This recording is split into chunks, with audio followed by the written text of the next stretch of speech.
Good morning बच्चों। आज हम 10वीं के सोशल साइंस में देखेंगे संसाधन और विकास। संसाधन और विकास में हमने पहले के वीडियो में देखे हैं कि प्राकृतिक संसाधन और पर्यावरण के बारे में। प्राकृतिक संसाधन जो है प्रकृति द्वारा हमको निःशुल्क मिलता है। जल है, वायु है, वन है और धरती के नीचे अनेक खनिज पदार्थ जो दबे हुए हैं, उसका प्रयोग हम कैसे करते हैं और उसी का प्रयोग करते करते हम विकास करते हैं, वही संसाधन है। संसाधन का विकास कहलाएगा। संसाधन का विकास धीरे धीरे हम देखते हैं कि वो किस प्रकार से हम उसका दोहन कर रहे हैं, कैसे उसका उपयोग कर रहे हैं और उपयोग का पर्यावरण पर क्या प्रभाव पड़ता है, उसको बताया गया है। कि जैसे हम किसी भी प्रकृति के दिए हुए वस्तु है या जो भी है उसका प्रयोग हम करते हैं तो वो ठीक है, परंतु उसका अत्यधिक प्रयोग, अगर हम कोई भी प्रकृति ने जो दिया है उपहार स्वरूप हमको मिला है, परंतु उसका हम उपयोग किस प्रकार से कर रहे हैं।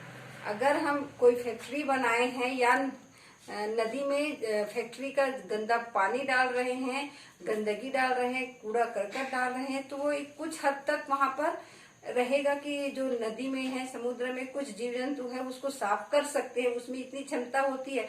परंतु अत्यधिक अगर हम वहां पर कूड़ा करकट गंदगी डालेंगे तो वो सबके लिए नुकसानदायक होता है। उसमें जो छोटे छोटे जीव जंतु होते हैं वो भी मर जाते हैं, नष्ट हो जाते हैं। तो ये भयानक स्थिति आ जाती है। तो ये हमारे लिए पीने की पानी जो है वो भी प्रदूषित हो जाती है। इसी के बारे में बताया गया है कि जिस प्रकार फैक्ट्री का जो धुआं होता है, पहले तो पानी को हम तो जितना भी हम विकास कर रहे हैं उसमें रुकावट आ जाती है, क्योंकि प्रदूषित जल बहुत सारी बीमारियों को फैलाती हैं। और हम देखेंगे फैक्ट्री में भी जो धुआं निकलता है, धुआं भी पर्यावरण को प्रदूषित करता है। कम वो अवशोषित हो जाता है, जो कम की जो घर के जो हम लोग घरों में आग जलाते हैं उसका धुआं निकलता है, वो भी ज्यादा अगर निकलता है तो भी नुकसानदायक है। कम है तो चल जाता है, पर्यावरण में उतना नुकसान नहीं होता।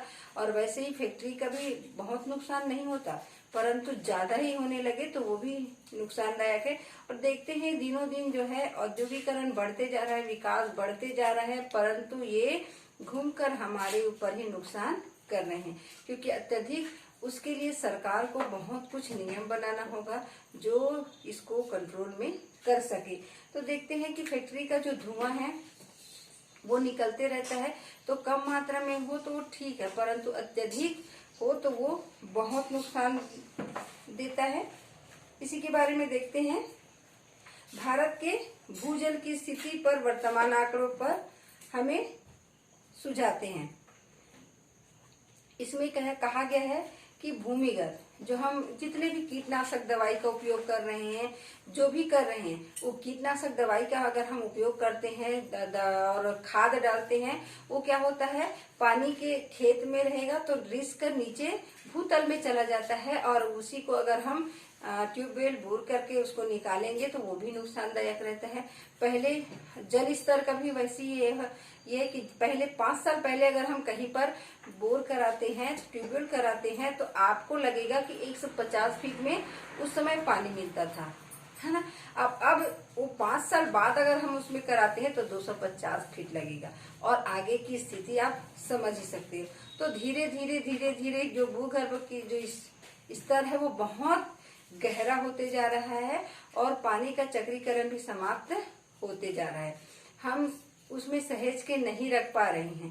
तो ये क्या है, जैसे जैसे प्रकृति को हम दोहन करते जाएंगे वो नष्ट समाप्त होते जाएगा। और हमको ज्यादातर कैसे करना चाहिए कि जो प्रकृति ने हमको दिया है, हवा पानी जो दे रहे हैं उसका ज्यादा उपयोग करें। कोयले का कम, क्योंकि कोयला जो है एक समय में समाप्त हो जाएगा और उसका नवीकरण नहीं हो पाएगा। और जो हवा पानी है उसका नवीनीकरण हो सकता है, संभव हो सकता है। तो ज्यादा से ज्यादा हमें सौर ऊर्जा का, पवन चक्की का उपयोग करना चाहिए, कोयले का उपयोग कम करना चाहिए ताकि वो समाप्त ना हो। अब देखते हैं संसाधनों का वैकल्पिक प्रयोग। संसाधनों का वैकल्पिक प्रयोग में वही बताया गया है कि जिस प्रकार हम एक कोयला का उपयोग करते हैं तो संसाधन जो है समाप्त हो जाएगा कुछ समय के बाद, क्योंकि वो सीमित मात्रा में रहता है कि खुदाई करेंगे तो वो हमको मिलेगा, परंतु कितना है, जितना रहेगा उतना ही मिलेगा। उसको और हम बना नहीं सकते, तो इसीलिए वो सीमित होता है। तो हमको उसकी जगह में दूसरा उपयोग वैकल्पिक करना चाहिए। सौर ऊर्जा का और पवन चक्की का उपयोग करना चाहिए। जल से बिजली उत्पन्न करना चाहिए और पवन चक्की का उपयोग करना चाहिए, ताकि हम कोयले को बहुत दिनों तक, लंबे समय तक बचा सके। दूसरा है संसाधनों का नवीकरण करना। जो संसाधन का नवीनीकरण कर सकते हैं उसको नवीनीकरण करना चाहिए और सरकार को भी इसके लिए प्रयत्न करना चाहिए। और इसमें बहुत सारी चीजों को ध्यान में रखना चाहिए कि किस प्रकार से गंदगी को ना फैलाएं और समुद्र में जो जल है उसको शुद्ध रखें, नदी का जल शुद्ध रखें। तीसरा दिया है संसाधनों का समुचित उपयोग। जो संसाधन है उसका समुचित उपयोग करना चाहिए और जो संसाधन जो है उसका उपयोग करने के साथ साथ हमको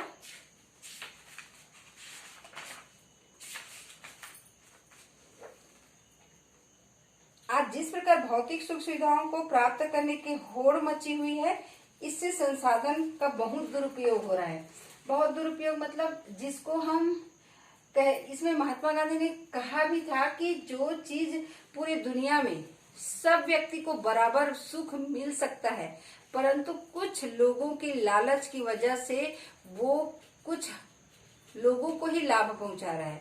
अत्यधिक आवश्यकता को लेकर कुछ लोग ज्यादा आवश्यकता को लेकर कुछ हाथों में है जो ज्यादा सुख के लिए प्रयत्न करते हैं, ज्यादा सुख लेते हैं, तो इसके चक्कर में बहुत लोगों को कष्ट मिलता है, वो नहीं मिल पाता है।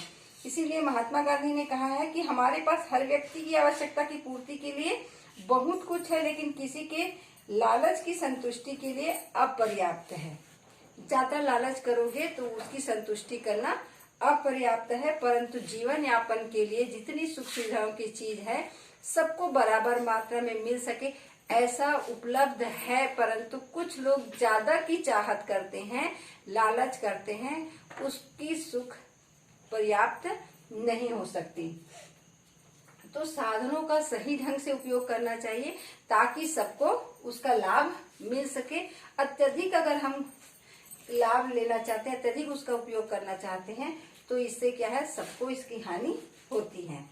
अब देखते हैं संसाधन प्रबंध के नए मौके और चुनौतियां। संसाधन में जो सरकार ने बहुत सारे चुनौती तो किए हैं, क्योंकि पंजाब में राज्य जो मरुस्थल है जहां पर रेत के पूरे ढेर लगे हुए हैं, वहां पर बांध बनाए और इंदिरा गांधी नहर का निकाले हैं, जो मरुस्थल भूमि में कैसे कैसे पानी की व्यवस्था करके सिंचाई की व्यवस्था को सुचारू रूप से चलाने में सक्षम रहा और सुचारू रूप से चलाने में सक्षम रहा। और 250 किलोमीटर है, जबकि सभी उपनहरों को मिलाकर इसकी कुल लंबाई 9060 किलोमीटर है। इसके द्वारा प्रस्तावित सिंचाई क्षेत्र 20 लाख हेक्टेयर है। इसे इसका कमान क्षेत्र कहा जाता है। थार का मरुस्थल होते हुए भी वहां रेत का ढेर था, उस जगह पर ये संभव किया जा सका।